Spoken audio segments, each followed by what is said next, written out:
Nobody's coming to tell you to get up. Nobody's coming to save you.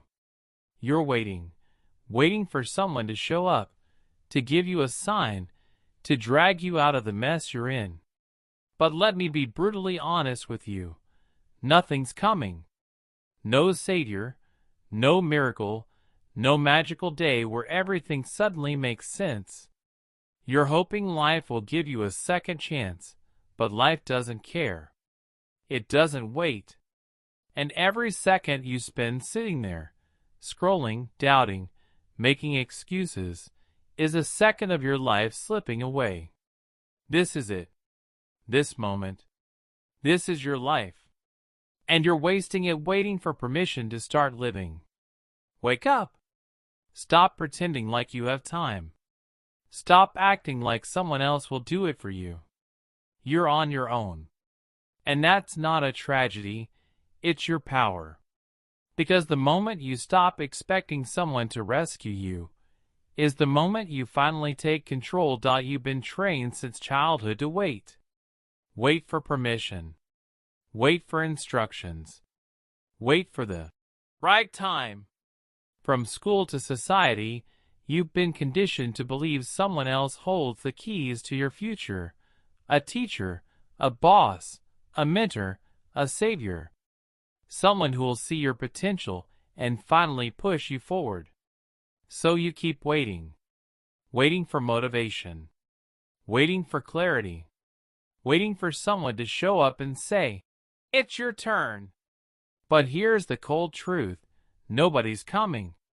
You keep checking your phone, your messages, your email, like someone will show up to fix your life. But deep down you already know they won't. Because no one is sitting around thinking about how to make your life better. That's your job.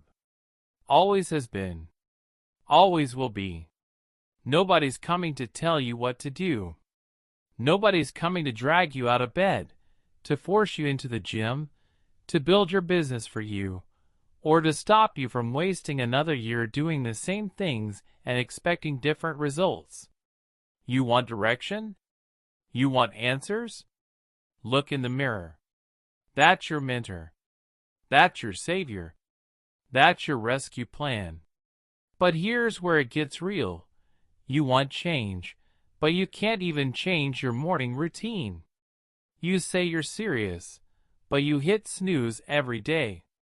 You say you want discipline, but scroll for hours and complain when life doesn't move. That's the truth that stings, isn't it? You keep saying, "One day I'll start." But let me tell you something about one day. It doesn't exist. One day is just a comfortable lie you tell yourself so you can keep doing nothing. Every goal, every dream, every future you imagine dies in the illusion of one day. Nobody's coming. Nobody's coming. Nobody's coming. You have to become the one you've been waiting for. You have to become the motivation. You have to become the discipline. You have to become the breakthrough. Stop blaming your parents. Stop waiting for the economy to improve. Stop waiting for the right mindset or the perfect time. There is no perfect time. There is only right now, and most people are too afraid to grab it. So let me say it again. Nobody's coming. This life is your responsibility. All of it.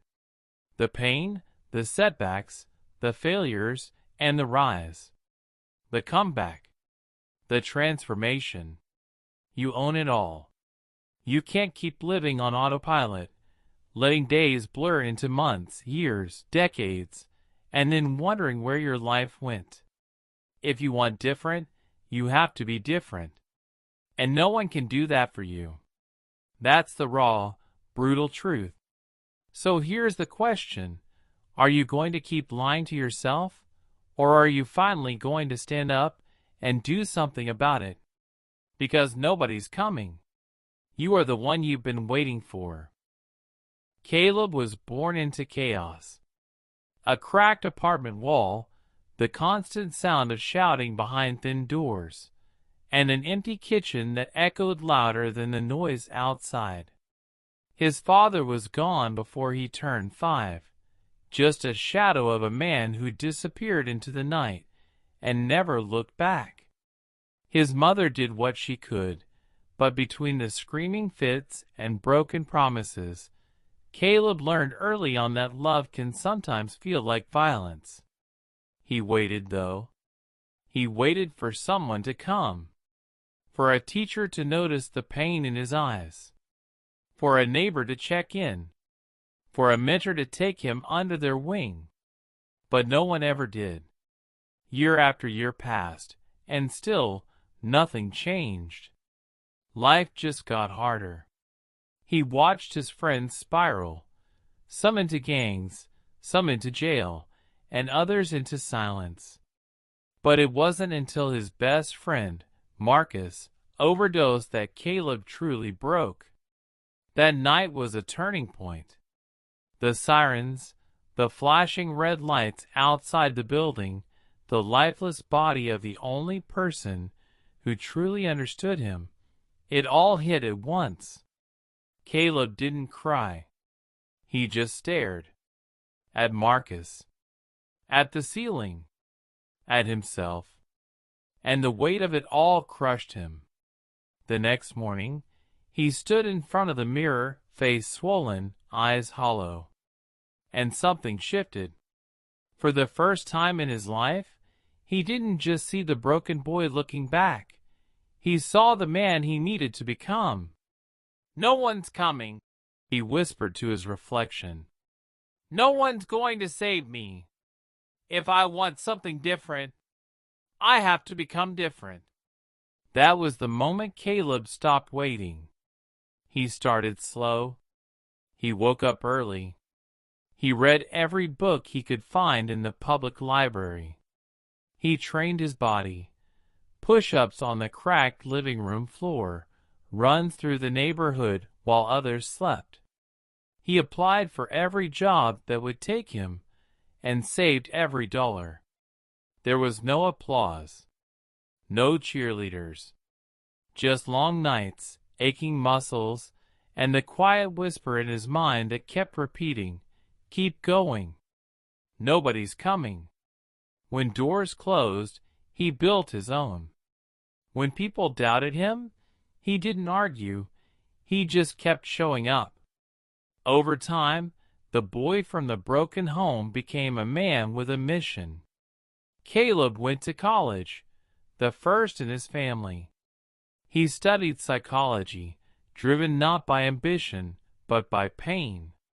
He knew what it felt like to be abandoned, overlooked, forgotten. And he swore that no kid in his reach would ever feel that way again. Now, Caleb's a social worker. He runs an after-school program for at-risk youth, kids just like he once was. He teaches them how to fight back, not with fists, but with belief. He gives them what he never got, someone who sees them. But even as he gives hope to others, he never forgets how it all began. In that mirror, on that day, when he stopped waiting for someone to rescue him. He tells his story not to brag, but to wake people up. Because Caleb isn't special. He's not a superhero. He's not lucky. He was just tired of the pain. Tired of the waiting. Tired of dying slowly in a life he didn't choose. His story is proof that nothing changes until you do. No one showed him the way. No one handed him a path. He created one. With blood, sweat, silence, and scars. And the truth? So can you. You don't need a perfect plan. You don't need permission. You just need the courage to begin. To look in the mirror and say, "This is on me now." Because if Caleb could stop waiting, why can't you? You're waiting for motivation. You're hoping for a spark, a sign, a push from somewhere or someone. But the brutal truth is this: nobody's coming to push you. Not your friends. Not your family. Not a mentor. Not even the universe. If you want to change, it's up to you. Only you can decide if today will be the day that changes your life. This isn't about waiting for the right moment. This is about taking responsibility, about showing up for yourself, even when nobody else is around. Self-discipline isn't just a fancy phrase for athletes or high achievers. Self-discipline is self-love. It's the way you show up for yourself every day, even when it's hard. It's getting up at 5 a.m. when you'd rather sleep in. It's working late on your dreams when the world is telling you to quit. It's looking in the mirror and telling yourself, "I will not give up." It's doing the things you don't feel like doing, because you know they are leading you somewhere better. You've been taught that motivation comes from external sources, someone else's advice, a video, a speech, a quote. But the truth is far more empowering. Motivation is overrated. What you need is responsibility. Motivation fades. It's fleeting. It's a wave that rises, then falls. But responsibility? That's solid. That's something you can control. When you take responsibility for your life, you're no longer a victim of circumstances. You stop waiting for life to hand you opportunities, and you start creating your own. There's a power in ownership. Ownership of your time. Ownership of your decisions. Ownership of your actions. Once you take full responsibility, there's no one to blame. The world isn't against you. It's simply responding to your energy. The more you show up, the more life begins to open doors. You have the key. You've always had it. But here's the catch: you need to push yourself. Stop waiting for someone to light a fire under you. Stop expecting that one day, magically, the clouds will part and the motivation will arrive. You have to learn to push yourself. Every time you take action, without permission, without waiting for the right time, you build power. You build mental strength. And every time you push yourself through the discomfort, you become unstoppable. So, here's what you need to do. Take full ownership of your journey. Get out of the passenger seat and take the wheel. Stop being afraid of taking risks. Stop asking for permission. Every time you act, without waiting for someone's approval, you take another step toward becoming the person you're meant to be. You're not just working toward a goal. You're becoming a force. The universe doesn't hand things to you. It's waiting for you to take what you deserve. Now, it's time for a shift in your self-talk. You need to stop relying on anyone to come in and save you. The rescue? It's never coming. But here's the good news. You are the hero of your own story. You've been waiting for someone to tell you what to do, to light the path, to guide you. But guess what? The truth is, you don't need a hero. Say it with me. I don't need a hero. I am my hero. Every time you speak those words, you release the power to create your own destiny. You are your own hero. The only person who can change your life is the person staring back at you in the mirror. No one else will do it for you. But that's okay. Because now, you know, you don't need anyone else. You're ready to rise. You're ready to take action. You're ready to push yourself, even when the world tells you to stop. Don't wait for permission. Don't wait for a hero. Be your own hero. This is your life. And from this moment forward, you are in charge. Alina sat on the edge of her bed, her mind consumed by thoughts of what was next. Alina had never imagined her life would come to this. She had been left with nothing. Her husband had walked out, leaving her alone with 2 toddlers, no income, and a sinking feeling in her stomach that would never go away. The bills piled up. The house was quiet, too quiet, except for the sound of her children's laughter, which in her broken state only made her feel more hopeless. For weeks, Alina waited. She waited for someone to step in, to rescue her from the mess she was in. She reached out to her family, hoping for a lifeline. But they were too far away, both physically and emotionally. Her friends were busy with their own lives. She even turned to the system, government assistance, but it was always delayed, and when it did come, it was barely enough to cover basic needs. Nobody was coming to help her. One evening, as she tucked her 2 toddlers into bed, her younger son, barely 4 years old, looked up at her with wide, innocent eyes and asked the question that would change everything. "Mama, are we going to be okay?" The word stung her more than anything else could. In that moment, Alina felt everything crumble. It wasn't the lack of money, the broken marriage, or the isolation. It was the fact that her child was now looking to her, and she had no answers. She was supposed to be the protector, but she was lost herself. But in that broken moment, something shifted. Alina could no longer afford to wait.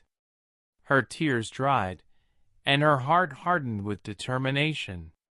No one was going to save her. No one was going to come and fix her situation. She was going to have to save herself. The very next day, she went to a local market and began selling handmade crafts.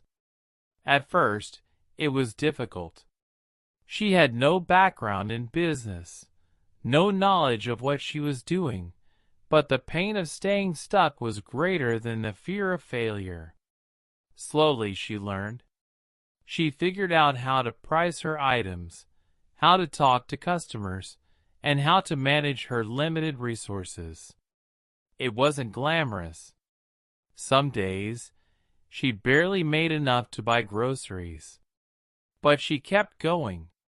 Every sale, every craft she created, was a step forward. It wasn't long before word spread about Alina's work. The orders started coming in, and soon, she was no longer just a woman selling crafts at the market. She had built a business. She went from being the woman with no options to the woman who created her own opportunities. She learned the art of self-discipline, of investing in herself, and of never waiting for a handout.